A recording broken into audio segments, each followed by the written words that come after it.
안녕하세요, 여러분. 신박 AI입니다. 오늘은 머신러닝의 핵심 알고리즘 중 하나인 서포트 벡터 머신에 대해 알아보겠습니다. 서포트 벡터 머신은 분류와 회귀 분석에 사용되는 지도 학습 알고리즘입니다. 서포트 벡터 머신의 개념은 아주 간단합니다. 만약 다음과 같이 두 범주의 데이터가 존재한다면 두 범주를 나누는 선을 그릴 때 우리는 이렇게 그릴 수도 있고 혹은 이렇게 그릴 수도 있지만 결국 이렇게 그리는 것이 가장 안정적이라고 생각이 듭니다. 왜냐하면 이 상태일 때 경계선의 거리가 가장 멀어서 이럴 때나 이럴 때보다 훨씬 더 점들을 안정적으로 분류할 수 있게 됩니다. 여기서 두 클래스의 데이터를 최적으로 구분하는 선을 결정 경계 하이퍼플레인이라고 부르고 이 결정 경계와 가장 가까운 데이터 포인터들을 서포트 벡터라고 부르는데 이러한 서포트 벡터 사이의 거리를 마진이라고 합니다. 즉, 서포트 벡터 머신은 이 마진을 최대화할 수 있는 결정 경계를 찾는 알고리즘이라 할 수 있겠습니다. 사실 서포트 벡터 머신 개념에 관한 설명은 이것이 끝입니다. 그러나 서포트 벡터 머신의 알고리즘을 보다 깊게 이해하려면 우리는 어쩔 수 없이 수학의 도움을 빌려야 합니다. 저도 수학을 좋아하는 편은 아니지만 최대한 쉽고 직관적이고 손계산 위주로 진행하도록 하겠습니다. 이 결정 경계는 1차 함수 형태로 있기 때문에 수학적으로 표현하면 다음과 같습니다. 이해를 돕기 위해 보다 쉬운 표현인 엘리먼트 표현식을 병행하도록 하겠습니다. 그래서 이 결정 경계를 다음과 같은 식으로 했을 때 검은 데이터들의 범주는 결정 경계보다 플러스 1만큼 혹은 그 이상 큰 점들의 범위라고 하고 하얀 데이터들의 범주는 결정 경계보다 마이너스 1만큼 혹은 그 이하 작은 점들의 범위라고 하도록 하겠습니다. 여기서 플러스 1과 마이너스 1은 계산을 편하게 하기 위해서 설정한 값이고 이 마진의 범위는 여기 플러스 b라는 값도 있기 때문에 꼭 플러스 마이너스 1만 되어야만 하는 것은 아니지만 추후에 계산을 편리하게 하기 위해서 이렇게 플러스 1과 마이너스 1로 둔 것입니다. 자, 이럴 때 마진의 크기는 다음과 같이 됩니다. 이렇게 되는 이유는 우리가 고등학교 때 배웠던 평행한 두 직선 간의 거리 공식에 의해서 거리 공식을 SVM의 표현식으로 바꾸어 보면 다음과 같이 전개되기 때문입니다. 그래서 마진의 크기가 다음과 같이 표현이 되는 것입니다. 그래서 이 마진을 최대화하려면 분모인 벡터 크기, W 벡터의 크기, 벡터 노름이라고 하는데요. 이 W를 최소화해야 하며 SVM에서는 계산의 편의를 위해서 2분의 1 벡터 크기의 제곱을 최소화하는 방식으로 식을 세우게 됩니다. 갑자기 이 값이 나온 이유는 특별한 것이 아니라 이 값을 최소화하는 것이 추후 계산에 편리하기 때문입니다. 그리고 이 벡터 값을 보다 간편한 형태인 엘리멘트 곱으로 표현하면 다음과 같습니다. 그리고 우리가 좀 전에 이 검은 점들에 해당하는 클래스와 하얀 점들에 해당하는 클래스를 분류하는 식을 정했었는데 이렇게 검은 영역에 해당하는 i번째 데이터의 값 yi를 플러스 1이라고 하고 똑같이 하얀 영역에 해당하는 i번째 데이터의 값 yi를 마이너스 1이라고 할 때 놀랍게도 이 두 식을 동시에 만족하는 조건은 다음과 같이 식 하나로 이렇게 표현을 할 수가 있습니다. 왜냐하면 y가 1일 경우에는 조건식은 플러스 1의 나라식과 동일해지고 반대로 y가 마이너스 1일 경우 조건식은 마이너스 1의 나라식과 동일해지기 때문입니다. 그래서 이 식은 데이터들이 각각 속한 클래스에 속할 조건을 정하는 식입니다. 자, 그렇다면 이 두 개의 식이 의미하는 바가 무엇일까요? 일단 1번 식은 마진의 크기를 보여주는 조건입니다. 그래서 y값이 작아지면 작아질수록 우리 아까 말씀드렸던 것처럼 마진이 커지고, 그것이 우리가 마진이 큰 것을 찾는 알고리즘이기 때문에 그것이 사실상 이 서포트 벡터 머신을 사용하는 주된 목적입니다. 하지만 이렇게 마진을 너무 크게 할 경우 이번 조건에 위배가 되는 데이터들이 나오기 시작합니다. 즉, 각각의 클래스에 속하지 않는 데이터들이 나오기 시작합니다. 그러므로 이 SVM 1번식을 통해서는 최대의 마진을 구하되 2번식을 통해서는 클래스에서 벗어나는 데이터가 없는 이 둘을 만족하는 가장 최적의 결정 경계를 구하는 것이 이 SVM 알고리즘의 핵심이라고 할 수 있겠습니다. 이러한 제약 조건이 있는 최적화 문제를 일반적인 방법으로는 풀기가 어렵기 때문에 제약 조건과 목적 함수를 함께 고려할 수 있는 라그랑주 승수법이라는 수학적 기법을 사용하여 해결합니다. 라그랑주 함수는 다음과 같이 생겼습니다. 이 식을 직관적으로 보면은 첫 번째 항은 우리 아까 본 것처럼 결정 경계를 표현하는 벡터 W의 길이를 최소화하는 항입니다. 최소화해야 마진은 최대가 되기 때문이죠.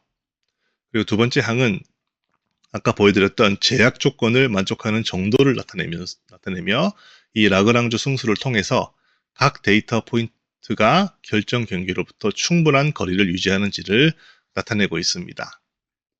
우리는 이 식을 풀어서 과연 SVM이 정말 결정 경계를 확정할 수 있는지를 한번 알아보도록 하겠습니다. 손 계산을 간단하게 하기 위해서 우리는 여기서는 두 개의 서포트 벡터만을 가정하여 계산해 보도록 하겠습니다. 그러면 이 두 개의 데이터 포인트만으로 라그랑주 함수를 다시 엘리먼트로 풀어서 쓰면은 다음과 같이 됩니다. 그러면은 이 라그랑주 함수를 풀기 위해서는 먼저 기울기 값인 W1, W2의 편미분 값이 제로가 되어야 됩니다. 왜냐하면 W가 최소가 되어야 되기 때문에 최소를 구하는 것은 우리가 딥러닝에서 늘 보듯이 이 기울기가 0이 되는 조건이잖아요. 그래서 이렇게 이 라그랑주 함수를 이 W를 편미분했을 때 0이 되는 그 지점이 바로 최소가 된다는 것을 우리가 가정을 하고 출발하는 것입니다. 그래서 KKT 조건이라고 하는데요. 이것을 풀어보면은 이 델 L, 델 W1, 즉 먼저 L을 W1에 대해서 편미분을 하면 이렇게 되고, 관련 없는 것들을 다 제외하고 정리를 하면은 이렇게 간단하게 나오고, 또 마찬가지로 W2도 구해보면은 다음과 같이 됩니다. 그러면 각각의 값을 대입을 해보면 다음과 같이 정리를 할 수가 있습니다. 그리고 L을 B에 대해서도 편미분을 해보면은, 그리고 또 관련 없는 것들을 다 제하면은 이렇게 간략하게 할 수가 있고, 실제 값을 대입해보면 또 이런 알파1은 알파2와 똑같다는 이런 값을 우리가 얻게 됩니다. 그러면 KKT 조건 1에서 얻은 사실들을 정리하면 이렇게 1, 2, 3번이 나오고, 요것들을 다시 3번식을 1번과 2번에 적용해서 간단하게 해보면은 우리는 W1, W2는 결국엔 2알파가 된다는 것을 우리가 구할 수가 있습니다. 그 다음에 또 KKT 조건 2는 제약 조건에서 벗어나는 점이 없어야 됩니다. 그래서 각각의 제약 조건이 제일 작은 0이 된다고 하면 각각의 식에서 실제 값을 대입을 해서 이렇게 계산을 해보면은 다음과 같이 전개가 되고, 그러면은 각 점의 두 식을 더하고 빼면 다음과 같이 값을 구할 수가 있습니다. 그래서 우리가 앞에서 본 것처럼 결정 경계 공식을 다음과 같이 한다면은 결정 경계식은 다음과 같이 도출을 할 수가 있고, 이 x2는 마이너스 x1은 보시는 바처럼 이 두 클래스를 최적으로 분류하는 결정 경계선, 1차 함수죠. 결정 경계선을 그릴 수가 있는 것입니다. 이제까지 우리는 이 SVM 알고리즘을 수식과 조건을 따라가며 손으로 계산을 해보았습니다. 이 방법은 라그랑주 함수와 KKT 조건을 통해서 알파 값과 결정 경계가 어떻게 도출되는지 이론적으로 알아보는 과정으로 SVM의 원리를 단순히 그냥 피상적으로만 가장 마진이 넓은 곳을 나누는 선이다. 이렇게 피상적으로만 이해하지 않고 수학적 과정을 통해서 좀 깊이 있게 이해하고 설명할 수 우리가 있게 됩니다. 실제 머신러닝에서는 이렇게 일일이 알파 값을 이렇게 일일이 구하지 않고 라그랑주 함수를 또 변형을 해서 2차 계획법이라는 수치적 최적화 기법으로 풀고 일반적인 수치 해석 최적화 기법, 즉 SMO 알고리즘 같은 이런 것들을 이용해서 컴퓨터가 수치적으로 알파 값을, 왜냐하면 이것이 더 효율적이고 빠른 방법으로 알려져 있거든요. 이렇게 계산을 하지만은 그런 부분까지 우리가 다 여기서 다루기에는 복잡하기 때문에 이렇게 말씀만 드리고 넘어가야 되는 점을 좀 양해를 부탁드립니다. 자, 이처럼 SVM은 데이터의 클래스를 분류하는 데 사용할 수 있는 머신러닝의 중요한 알고리즘 중 하나입니다. 하지만 이렇게 선형 분리가 불가능한 비선형 데이터의 경우라면 SVM은 어떻게 해야 될까요? 예를 들어서 다음과 같은 데이터를 생각해 봅시다. 클래스 A는 원점 0,0을 중심으로 반지름이 1 이내, 지금은 0.8이지, 그림은 0.8이지만요. 반지름 1 이내에 있는 점들과 또 반지름이 1보다 큰 원형 껍질에 해당되는 이런 점들을 분류하는 것은, 이런 경우에는 어떠한 직선도 이 두 클래스를 완벽하게 나눌 수가 없습니다. 이럴 경우에는 이렇게 차원을 높여서 3차원에서 이렇게 그 문제를 해결을 할 수가 있습니다. 이렇게 차원을 높여서 비선형 문제를 선형 문제로, 선형 분리가 가능한 선형 문제로 바꾸는 것을 커널 트릭이라고 합니다. 그러면 이 커널 트릭이 무엇인지 또 우리가 간단한 손계산을 통해서 한번 알아보도록 하겠습니다.